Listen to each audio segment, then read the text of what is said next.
Majority of your prospects are not going to make a purchase from you on the very first meeting. What's up, guys? I'm Anthony Garcia. This is Catapult to Commission Sales Talk, where we discuss all things sales and entrepreneurship. Stick tuned to this video and let's break down how we can increase the likelihood of getting more customers.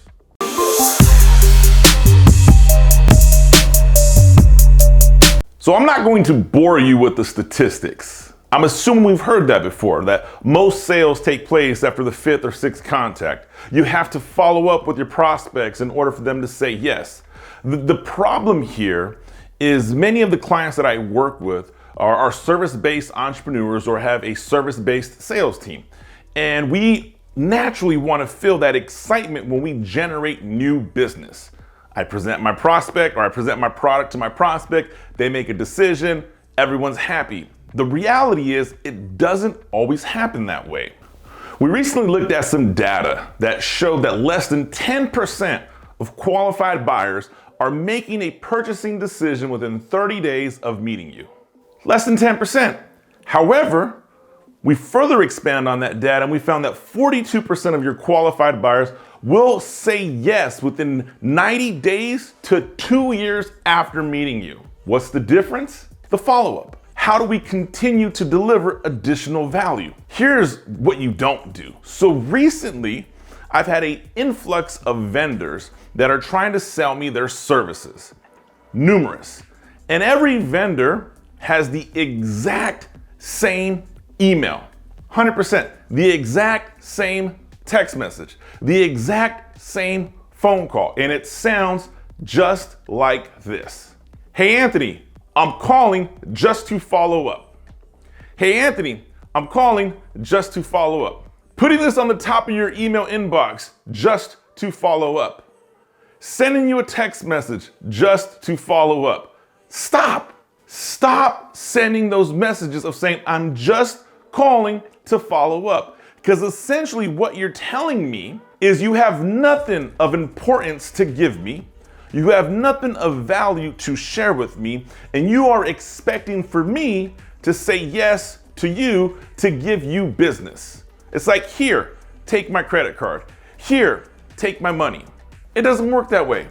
You see, the definition of a sale is when two parties mutually exchange for a greater good.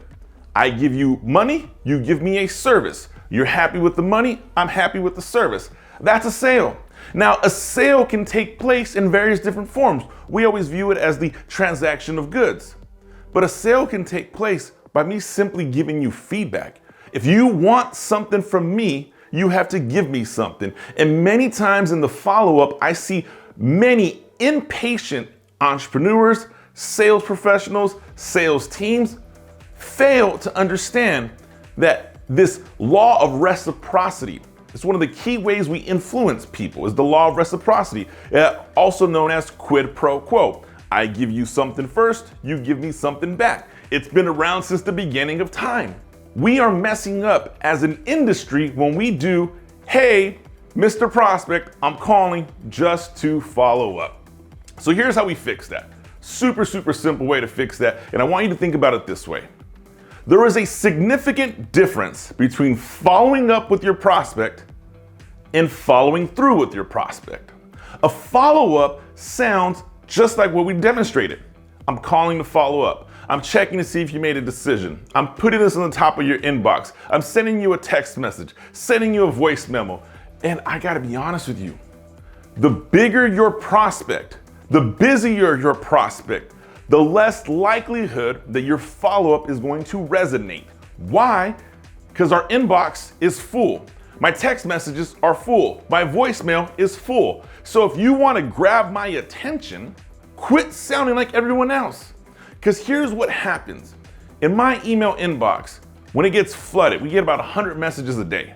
If it's flooded with, hey, I'm calling just to follow up, or I'm emailing just to follow up, I don't even read it. Here's why. Because if I was ready to make a decision when I first met you, I would have made the decision.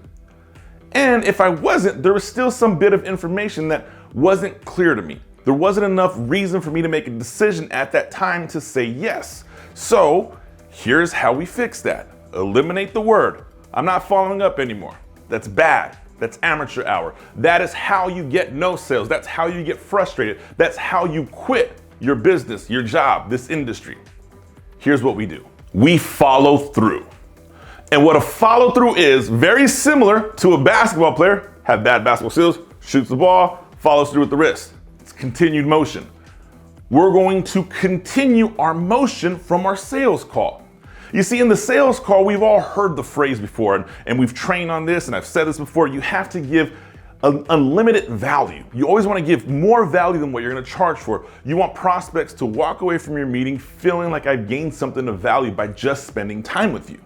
Well, that relationship doesn't stop because we didn't make a sale. So when you call to follow up, you are establishing that relationship again.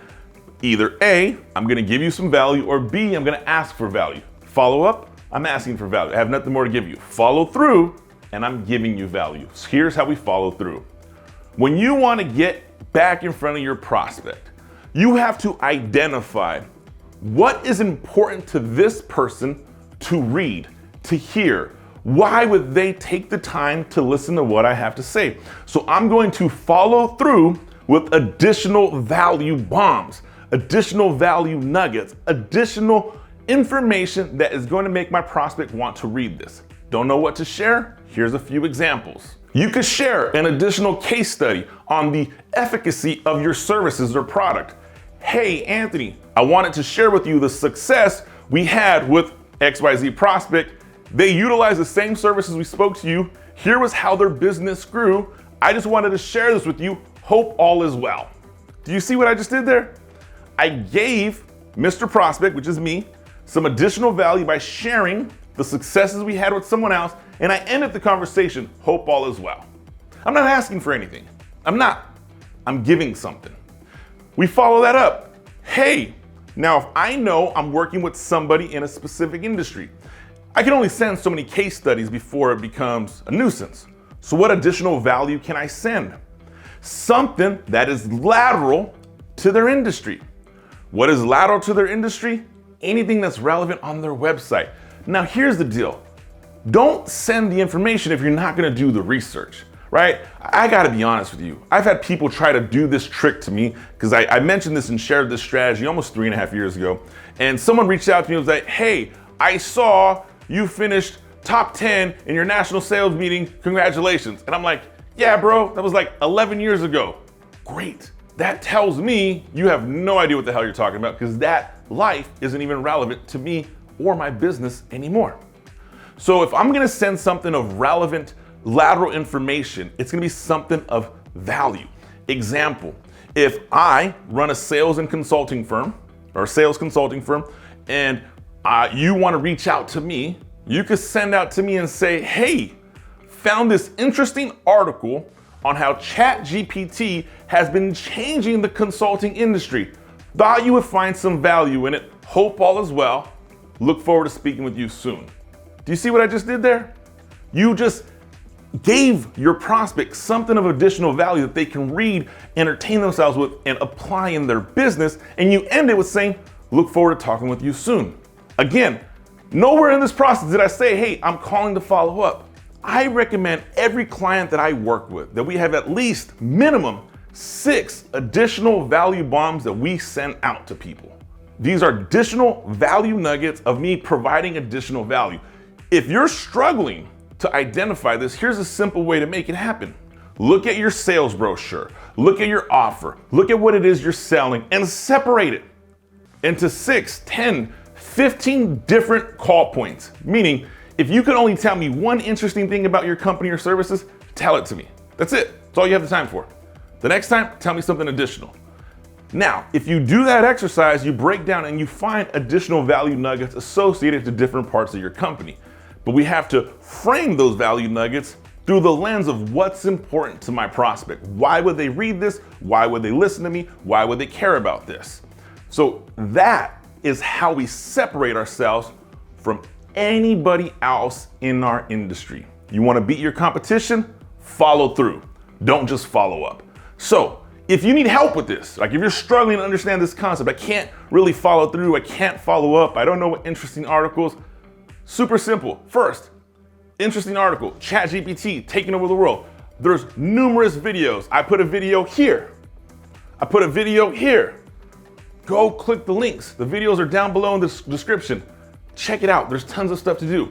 But if you're really struggling and you're saying, hey, Anthony, I don't know how to make this happen. I don't know how to do this follow through. I don't know how to do this follow up. Hey, go connect with my team, jump on a call. We're enrolling people in the Catapulting Commission Sales Academy. It's something we teach in the Academy.